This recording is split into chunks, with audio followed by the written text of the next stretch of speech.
One of the things in immigration is you got to do some things quickly in immigration. Stop this craziness with 11 million people who are living in the shadow. You've got to give them a clear path to citizenship. You've got to staple a green card on every degree when they get out of college, particularly if they're studying STEM. I mean, the whole bunch of these things, and we need more immigrants, not less immigrants. Raise your hand if your government plan would provide coverage for undocumented immigrants. Okay. The real problem is we shouldn't have 11 million undocumented people with no pathway to citizenship.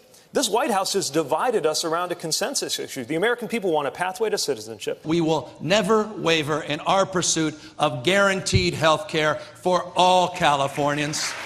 We're talking about using state Medicaid money, a program called Medi-Cal, to help fund health care for undocumented young adults. Older undocumented immigrants will not get coverage, and that's left some advocacy groups disappointed.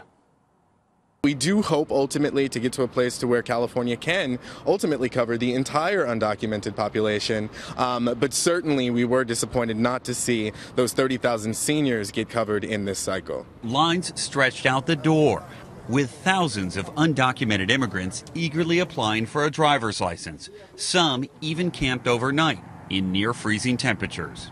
We're waiting for this for a long time. New Jersey Governor Phil Murphy signed a law as a bill into law. It gives financial aid to illegals. Not for a state that's bankrupt, and not for a state that has greater priority to spend its money on, and not for a state that is so grossly overtaxed. Wednesday, Governor Michelle Lujan Grisham announced a free college tuition plan that would help all New Mexico students who graduate from high school, including undocumented immigrants. Undocumented people just really need the opportunities to be able to live. Like all people want is just stability and the ability to be able to survive. We're undermanned, over capacity, under budgeted, and now I guess some of the budget that when these people are offering is to go ahead and give it to the illegal aliens.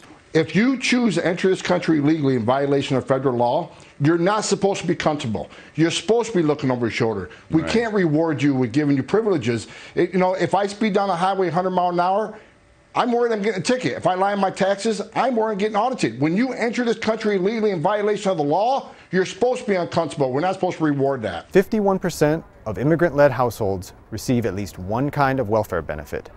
That compares to 30% for non-immigrant households.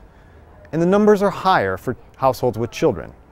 76% of immigrant-led households receive some type of welfare compared to 52% for non-immigrant households.